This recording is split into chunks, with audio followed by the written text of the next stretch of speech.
If you were born before 1990, then chances are your view of marketing has been shaped by a system where a very small number of media outlets acted as gatekeepers to a very large segment of the market, selling access to the highest bidder. Today, I'd like you to consider an alternative marketing landscape as we discuss what proprietary audience development is and why it's such a powerful tactic for your brand. My objective is to introduce total digital audience as a new metric for your brand and steer you in the right direction to develop it. For marketers, audience refers to the people who your brand can communicate with at will. This isn't a new concept. Marketers have always needed an audience, but we never had to manage or make one ourselves. What did we do instead? We rented from companies who were experts in attracting and managing large audiences.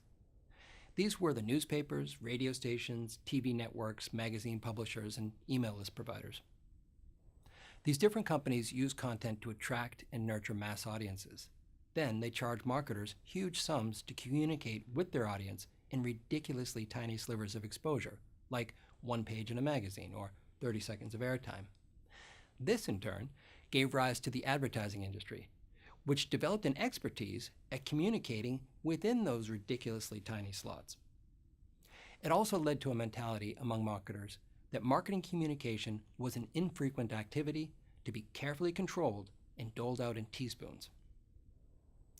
This system has defined marketing thought for the past century, but it's never been an ideal setup for marketers or consumers. The high cost of mass media was passed on to consumers and was often beyond the means of small brands. But even large brands could only afford to communicate sparsely, and, of course, offline media limited brands to one-way communication. Also, brands had to comply with the publication schedule and terms, and many of these mass media audiences tended to be general and unspecified, meaning that most of the people who saw your message had no use for it. Most importantly, these audiences were non-proprietary, meaning competitors had equal access to them. With all these issues, you might wonder how the system remained in place so long. The media gatekeepers had three primary barriers of entry that were very effective. First, they had the means of production, like big printing presses and TV studios. Second, they had the means of distribution, like delivery trucks and radio towers. And third, they had the expertise in creating and publishing targeted content that attracted and retained a certain demographic. Today, all these traditional media channels are in steep decline. One of the main reasons has been the internet.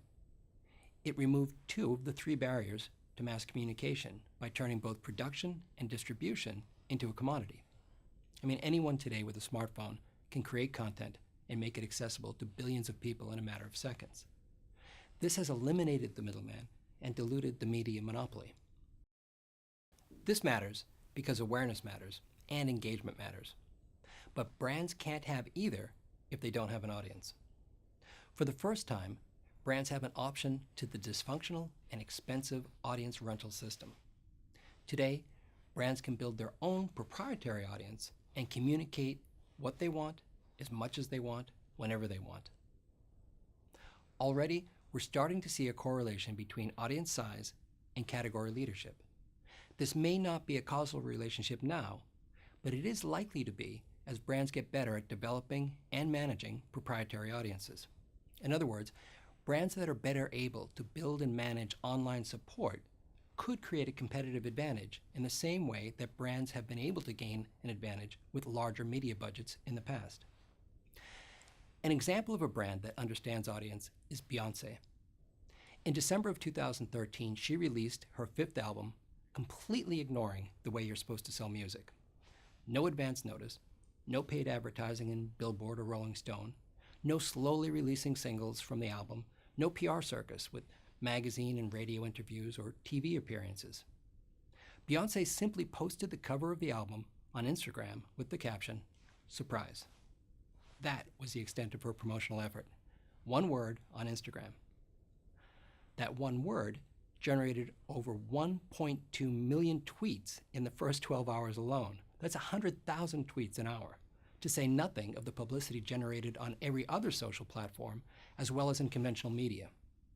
The album sold over 800,000 copies at $16 apiece, grossing over $13 million in just 3 days. It became the fastest-selling album in iTunes history and shot to #1 on Billboard's Top 200. This is significant because she made a clean break from the marketing convention of her category, circumventing not only paid media channels, but also just about everyone else in the marketing food chain, and produced a far better business result. And remember, Beyoncé was a latecomer to online networking sites. She set up her Facebook, Twitter, and Instagram accounts in 2011. Yet, if you look at them and at her website, you see a very well-managed platform that's groomed an audience approaching 100 million people. To compare, the circulation of Rolling Stone magazine in the US is just 1.2 million. In fact, if you take the combined US readership of Rolling Stone, Billboard, People, Time, Cosmopolitan, Vogue, and Elle, they would still only amount to about 15% of her online audience. Beyoncé doesn't need traditional media, at least not in the way she would have a decade ago, and neither do you. With a much smaller investment than it takes to keep any one of those magazines running, brand Beyoncé is able to keep 100 million fans on tap, allowing her to communicate what she wants, as much as she wants, whenever she wants. Her 2013 album release shows how a steady investment in running her online platform is paying rich dividends to her brand. Well, first of all, start measuring it. That is the combined number of people that either follow you on various social sites or have given you their email address. That's your digital audience. After that, grow that number, but selectively, ensuring that, first, your followers are exactly the people you want as customers, and second, they remain receptive to your message. That's the tricky part because it's the one advantage that traditional media has that the internet was not able to give us: competence at creating and publishing content that will attract and retain a specific target group. We all need to work on this, and publishers, editors, and producers from traditional media are probably our best teachers. So to sum up, it used to be that the brand with the biggest media budget had the most power. Today, it's the brand in your category with the biggest audience that's likely to have the most power.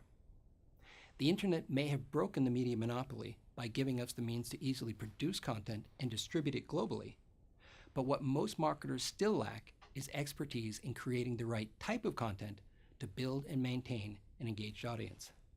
That is marketing's new frontier, and a logical place to start if you want to develop a well-targeted and engaged online audience. And remember, use it or lose it. If you don't put this to work within 48 hours, it will self-destruct. Good luck.